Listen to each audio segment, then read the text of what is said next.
வணக்கம் நேர்களே, இது ஷர்மிளா டாக்கீஸ். நான் உங்கள் டாக்டர் ஷர்மிளா. இந்த சூடோ சயின்ஸ் இருக்கு இல்லையா? அதாவது தேவையில்லாத பொய் பிரச்சாரங்கள், ஹெல்த் சம்பந்தமான பொய் பிரச்சாரங்கள் நிறைய சோசியல் மீடியால நடந்துகிட்டு இருக்கு. ஒவ்வொரு தடவையும் நாம அதை பத்தி பேசிட்டு இருக்கோம். நடிகை சமந்தா நம்ம எல்லாருக்குமே தெரியும். அவங்க ஒரு ஆட்டோஇம்யூன் டிசீஸ்னால எஃபெக்டா இருக்கிறாங்க. மயோசைட்டிஸ் இருக்கு. அதற்காக அவங்க ட்ரீட்மெண்ட் எடுத்திருக்காங்க. அவங்களோட ஹெல்த்தை பத்தி அவங்க என்னைக்குமே ரொம்ப வெளிப்படையா பேசியிருக்கிறாங்க. சமூக வலைதளங்கள்ல தொடர்ந்து அவங்களோட ஹெல்த் பத்தின அப்டேட்ஸ், அதுவும் குறிப்பா அவங்களோட இன்ஸ்டாகிராம் பேஜ்ல பாத்தீங்கன்னா ரெகுலரா அவங்களோட ஹெல்த் அப்டேட்ஸ், அவங்க என்ன ட்ரீட்மெண்ட் எடுக்கிறாங்க, இதை பத்தி எல்லாம் அவங்க பதிவுகள் போடுறாங்க. நிறைய பேருக்கு ஒரு பெரிய இன்ஸ்பிரேஷனா கூட இவங்க இருக்காங்க அப்படின்னு சொல்லலாம். இந்த சின்ன வயசுல இவ்வளவு பெரிய ஒரு நோயால பாதிக்கப்பட்டாலும் எந்த விதத்திலையும் துவண்டு போகாம இதற்கான ட்ரீட்மெண்ட்டை எடுத்துக்கிட்டு எப்படி தைரியத்தோடையும் தன்னம்பிக்கையோடையும் வாழ்க்கை நடத்த முடியும் அப்படிங்கிறத பல பேருக்கு, பல இளைஞர்களுக்கு இன்னைக்கு ஒரு இன்ஸ்பிரேஷனா இருக்கிறாங்க சமந்தா. அப்படிப்பட்ட சமந்தா இன்னைக்கு ஒரு கான்ட்ரோவர்சியில மாட்டிட்டு இருக்காங்க. அதுக்கு காரணம் அவங்க இன்ஸ்டாகிராம்ல போட்ட ஒரு போஸ்ட். அதாவது தன்னோட ட்ரீட்மெண்ட் சம்பந்தமா அவங்க போட்டிருக்கிறாங்க. அதுல மென்ஷன் பண்ணும்போது சொல்லியிருக்கிறாங்க, நிறைய பேர் நெபுலைசர்ஸ் எல்லாம் எடுக்கிறீங்க, அலோபதி ட்ரீட்மெண்ட் எடுத்துக்கிறீங்க, அதுக்கு மாறாக இந்த ஒரு விஷயத்தை ட்ரை பண்ணி பாருங்க. நெபுலைசர்ல ஹைட்ரஜன் பெராக்சைடையும் வாட்டரையும் மிக்ஸ் பண்ணி டைல்யூட் பண்ணி அதை நெபுலைஸ் பண்ணி பாருங்க, நல்ல எஃபெக்ட் இருக்கு அப்படின்னு சொல்லி ஆல்டர்னேட்டிவ் சிஸ்டம்ஸ் ஆஃப் மெடிசனை டேக் பண்ணியிருக்கிறாங்க. இதெல்லாம் ஃபர்ஸ்ட் போஸ்டான்னு கேட்டா இல்ல. அவங்க ரெகுலரா அவங்களோட ட்ரீட்மெண்ட் அப்டேட்ஸ் எல்லாம் போட்டுட்டு இருக்காங்க. நிறைய ஆல்டர்னேட்டிவ் சிஸ்டம் ஆஃப் மெடிசன் இருக்கக்கூடிய ட்ரீட்மெண்ட் மெத்தட்ஸை அவங்க ட்ரை பண்ணி இதை எனக்கு நல்லா ஒர்க் அவுட் ஆகுது, எனக்கு ரிலீஃப் கிடைக்குது அப்படிங்கிற மாதிரி பதிவுகளை நிறைய போட்டிருக்கிறாங்க. அது சம்பந்தமான சர்ச்சைகள் ஏற்கனவே ஓடிட்டு தான் இருக்கு. ஆனா இந்த பர்டிகுலர் போஸ்டுக்கு ட்விட்டர்ல இருக்கக்கூடிய ஒரு பிரபலமான ஒரு மருத்துவர், தி லிவர் டாக்டர்னு பேரு, கேரளா சேர்ந்த மருத்துவர், அவர் ஒரு ஹெபடோபிலியரி சர்ஜன், அவர் பேர் டாக்டர் அபி பிலிப்ஸ். அவர் தொடர்ந்து இது போன்ற மிஸ்இன்ஃபர்மேஷனை, ஹெல்த் சம்பந்தப்பட்ட மிஸ்இன்ஃபர்மேஷனை டீபங்க் பண்ணக்கூடிய ஒரு டாக்டர். இவருடைய பின்னணி என்ன அப்படின்னு பாத்தீங்கன்னா, chronic liver failure பேஷண்ட்ஸ் நிறைய பேர் ஹேண்டில் பண்றாரு. One of the most difficult issues to handle in medicine அப்படின்னு சொன்னீங்கன்னா chronic liver failure பேஷண்ட்ஸ். அவங்கள மேனேஜ் பண்றது, ட்ரீட் பண்றது ரொம்ப கஷ்டம்.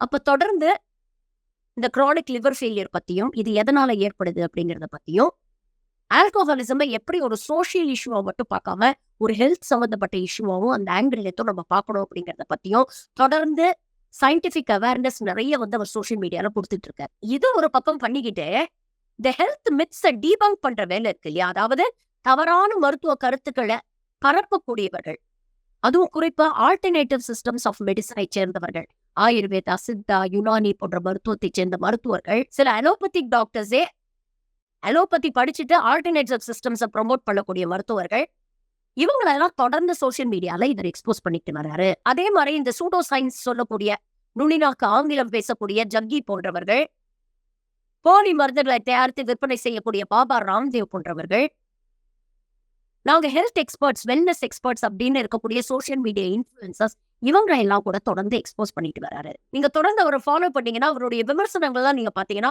ரொம்ப ஃபிராங்க் அண்ட் ஃபோர்த்ரைட்டா இருக்கும். தப்புனா தப்பு அப்படிங்கறத அடிச்சு சொல்லிட்டு போவாரு. அப்படிப்பட்ட டாக்டர் அபி பிலிப்ஸ் சமந்தாவோட இந்த ட்வீட்டை ரீட்வீட் பண்ணி தன்னுடைய சமூக வலைதளத்துல ட்விட்டர்ல ஒரு பதிவு போட்டாரு. அவர் என்ன பண்றாரு, ஒரு பக்கம் சமந்தாவோட படத்தை போட்டுட்டு, பிரபல நடிகையும் சோசியல் மீடியா இன்ஃபுளுசருமான சமந்தா தன்னுடைய ஃபாலோவர்ஸ் கிட்ட நெபுலைசர்ல ஹைட்ரஜன் பெராக்சைடு யூஸ் பண்ண சொல்றாங்க. ஆனா உண்மை என்ன அப்படின்னு பாத்தீங்கன்னா, asthma and allergy foundation of America covid காலத்துல ஒரு அறிக்கையே வெளியிட்டாங்க. ஹைட்ரஜன் பெராக்சைடு நெபுலைசர்ல யூஸ் பண்ணாதீங்க, இது ரொம்ப டேஞ்சரஸ், இதனால பல சைடு எஃபெக்ட்ஸ் வரக்கூடும். This is not an approved form of medicine or treatment for COVID-19. அதனால ஹைட்ரஜன் பெராக்சைடு நெபுலைசர்ல யூஸ் பண்ணாதீங்க அப்படிங்கிற அறிக்கை விட்டுருக்காங்க. அதையும் தூக்கி இன்னொரு பக்கம் போட்டுட்டு, இது போன்ற தவறான கருத்துக்களை பரப்பக்கூடிய இது போன்ற சோசியல் மீடியா இன்ஃபுளுசர்ஸ் மீது ஏன் அரசாங்கம் நடவடிக்கை எடுக்கக்கூடாது, ஏன் இவங்களுக்கு தண்டனை கொடுத்து ஜெயிலுக்கு அனுப்பக்கூடாது, மக்களை தவறா வழி நடத்துறாங்க அப்படின்னு ஒரு போடு போட்டார். உடனே சமந்தா தரப்புல இருந்து அவங்க ஒரு மறுப்பு போட்டிருந்தாங்க. அவர் சொல்லக்கூடிய விமர்சனங்கள் ஒரு பக்கம் இருக்கட்டும், ஆனா எதுக்கு இவ்வளவு கடுமையா என்ன விமர்சிக்கிறாரு அப்படிங்கறதுதான் எனக்கு புரியல. நான் ரொம்ப நாளா பல பிரச்சனைகள்னால நான் அவதிப்படுறேன், பல ட்ரீட்மெண்ட் மெத்தட்ஸ் நான் ட்ரை பண்ணி பார்த்துட்டேன். இன்ஃபேக்ட் அலோபதியில எந்த ட்ரீட்மெண்ட்டுமே எனக்கு சரியா ஒர்க் அவுட் ஆகல. அண்ட் இன்ஃபேக்ட் ரொம்ப காஸ்ட்லியாவும் இருந்தது. அதனாலதான் நான் ஆல்டர்னேட்டிவ் சிஸ்டம்ஸ் பக்கம் போனேன். அவங்க எனக்கு ரிலீஃபும் கிடைச்சது. காஸ்ட்லியாவும் இல்ல. கிட்டத்தட்ட இதுல கால்வாசி தான் எனக்கு செலவும் ஆகுது. அப்போ நான் யோசிச்சேன். எனக்கு பணம் இருக்கு, வசதி இருக்கு. அப்ப நான் ட்ரீட்மெண்ட் எடுக்க முடியுது. இந்த மாரி பணம் இல்லாதவங்க, வசதி இல்லாதவங்க என்ன பண்ணுவாங்க? அப்போ அவங்களுக்கு இந்த மாரி விஷயங்கள கொண்டு போய் சேர்க்கணும் அப்படிங்கிறதுக்காக தான், நான் ரெகுலரா இந்த மாதிரி போஸ்ட் எல்லாம் போடுறேனே தவிர, மக்கள தவறா வழி நடத்தணும் அப்படிங்கிற நோக்கம் எனக்கு இல்ல அப்படின்னு சொல்லிட்டு, தனக்கு மருத்துவம் பார்த்த 2 மருத்துவர்களையும் மென்ஷன் பண்ணி, இவங்க 2 பேருமே படிச்சவங்க, மருத்துவம் தெரிஞ்சவங்க. இவங்களோட அட்வைஸ் பிரகாரம் தான் நான் நடக்கிறேன். அப்படி இருக்கும் பொழுது இதை எப்படி குற்றம் சொல்ல முடியும்?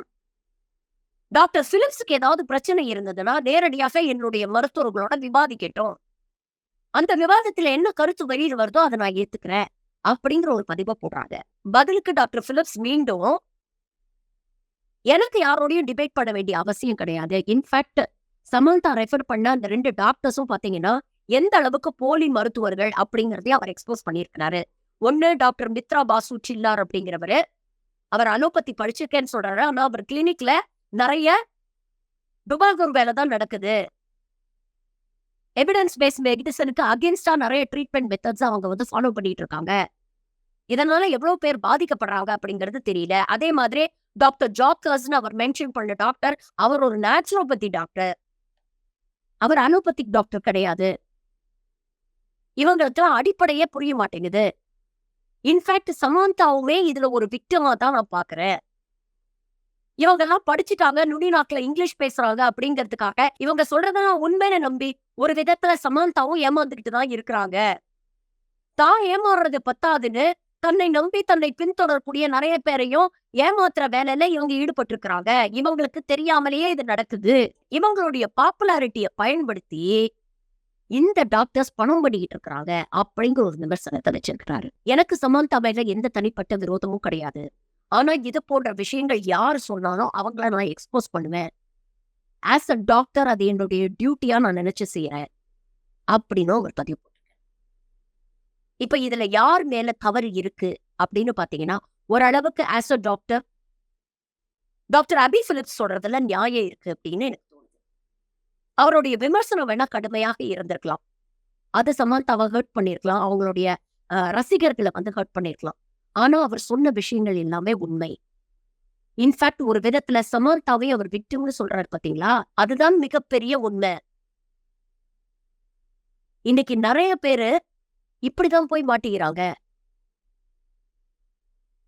நுனி நாக்குல ஆங்கிலம் பேசிட்டா, பின்னால ஒரு 4 டிகிரி இருந்துட்டா,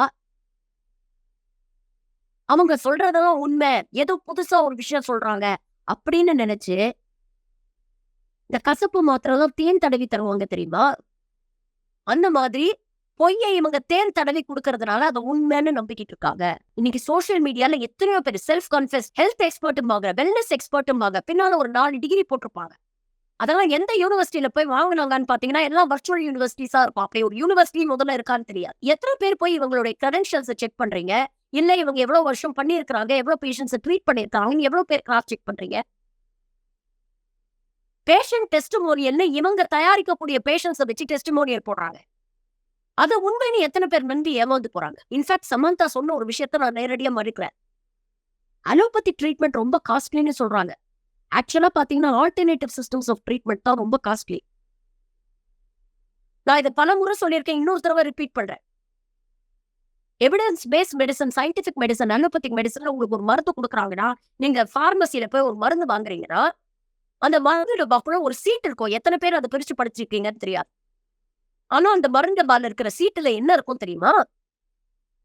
இந்த மருந்துல என்னென்ன கலந்திருக்கு, என்னென்ன ப்ரொபோர்ஷன்ல கலந்திருக்கு, இது நம்ம உடம்புல எப்படி எல்லாம் ரியாக்ட் பண்ணும், என்னென்ன நோய்க்கு வந்து இதை ரியாக்ட் பண்ணும், என்னென்ன நோய்களை தவிர்க்க இதை யூஸ் பண்ணலாம், யார் யார் யூஸ் பண்ணலாம், யார் யாரும் யூஸ் பண்ணக்கூடாது, என்ன மாதிரியான சைடு எஃபெக்ட்ஸ் வரும், அப்படியே சைடு எஃபெக்ட்ஸ் வந்து அதை எப்படி ஹேண்டில் பண்ணணும், இதை யார் தயாரிச்சாங்க, எங்க தயாரிச்சாங்க, எந்த டேட்ல தயாரிக்கப்பட்டது, எந்த டேட்குள்ள இதை யூஸ் பண்ணணும், மேனுஃபேக்சரிங் டேட், எக்ஸ்பைரி டேட்னு அந்த மருந்து பாட்டில் இருக்கிற மருந்தை பத்தி அக்கு வேற ஆணி வேற அந்த ஸ்லிப்ல இருக்கும்.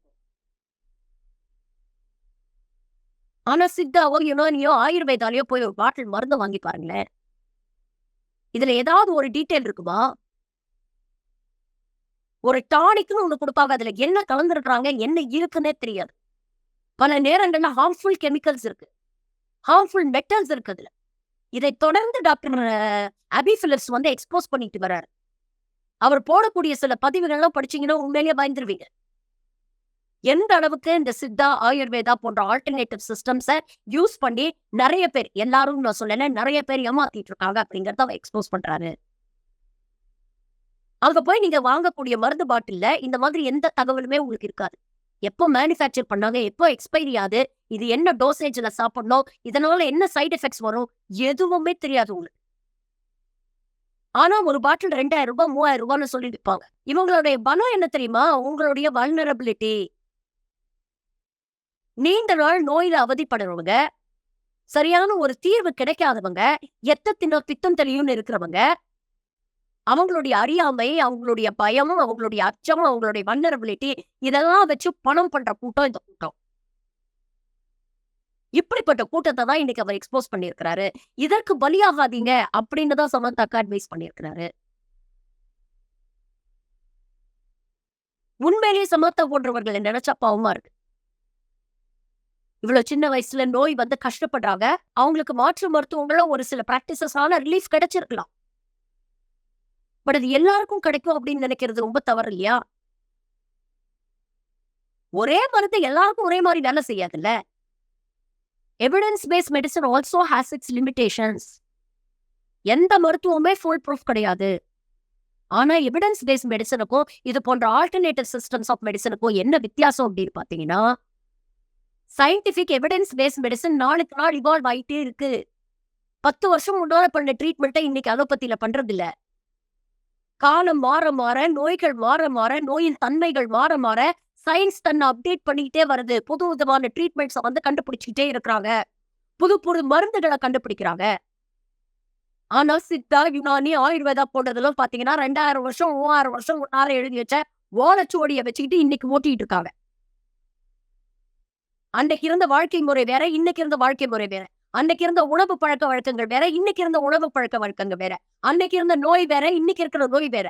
அன்னைக்கு இருந்த நோயின் தன்மை வேற, இன்னைக்கு இருக்கிற நோயின் தன்மை வேற. அதனால தயவு செஞ்சு இந்த போலியான மருத்துவர்கள், இந்த சோசியல் மீடியால so called influencers, wellness experts, Art of Living சொல்லி தரும். இதை சாப்பிட்டீங்கன்னா மார்பகங்கள் வளரும், இதை சாப்பிட்டீங்கன்னா முடி வளரும், இதை சாப்பிட்டீங்கன்னா இடுப்பு குறையும், இதை சாப்பிட்டீங்கன்னா அப்படியே வெள்ளை வெளையர்னு ஆயிருவீங்க. எப்படி சொல்லி ஏமாத்துறவங்கள தயவு செஞ்சு நம்பாதீங்க. அவங்களுடைய டார்கெட் உங்களுடைய ஹெல்த் கிடையாது, உங்ககிட்ட இருக்கிற பணம். ஆர்ட் ஆஃப் லிவிங் எல்லாம் யாரும் கத்து கொடுத்து வரதில்ல. நல்ல ஆரோக்கியமான உணவு சாப்பிடணும், தேவையான அளவு எக்ஸசைஸ் பண்ணணும், நல்ல பழக்க வழக்கங்கள் இருக்கணும், நம்ம பாடியை நம்மளே இன்சல்ட் பண்ணக்கூடாது, நம்ம ஹெல்த் மேல நமக்கு அக்கறை இருக்கணும், ஆரோக்கியமா நம்ம உடம்ப வச்சுக்கணும் அப்படின்னு நம்ம நினைக்கிறோம். இதெல்லாம் இருந்தா போதும். அதுதான் the best art of living.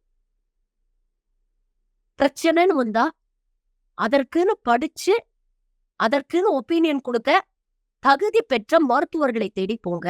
சும்மா நுனிநாக்கு ஆங்கிலத்துல அறிவியலுக்கு நேர் எதிராக பல மூட நம்பிக்கைகளை ப்ரொமோட் பண்ணக்கூடிய இந்த மாதிரி சூடோ சயின்ஸ் பேசக்கூடிய மத குருமார்களையோ இல்ல சோசியல் மீடியா இன்ஃபுளுசர்ஸோ நம்பாதீங்க. இதை மறுபடியும் மறுபடியும் சொல்றேன், இன்னும் சொல்லிட்டே.